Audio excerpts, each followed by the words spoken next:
Peoples party اور نون league کی کمیٹیوں کے درمیان یہ طے ہوا تھا کہ کوئی رکن زیر غور نکات پر بیان بازی نہیں کرے گا۔ دونوں جماعتوں میں مشاورت مکمل ہونے سے پہلے کوئی بات کرنا نامناسب ہے۔ بلاول بھٹو کے خطاب پر اسحاق ڈار کا بیان بھی آ گیا۔ کہا کہ فریقین کے درمیان ابھی تک حتمی نکات طے نہیں پائے۔ آج کے اجلاس میں اہم پیش رفت متوقع ہے۔ نون کی طرف سے بھی ایک کمیٹی ہے اور اس میں بھی شامل ہوں۔ ہمارا پیپلز پارٹی کی 7 رکنی کمیٹی سے 4 راؤنڈز آف ڈسکشنز ہو چکے ہیں۔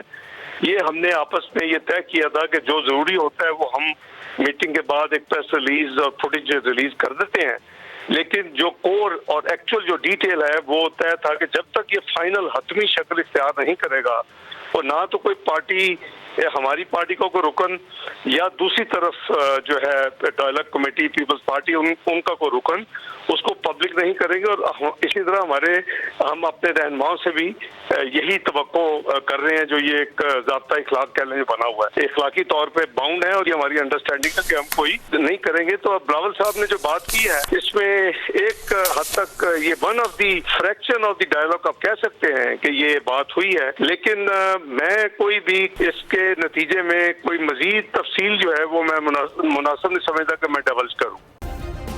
سبسکرائب کریں اور بیل دبائیں تاکہ کوئی خبر رہ نہ جائے۔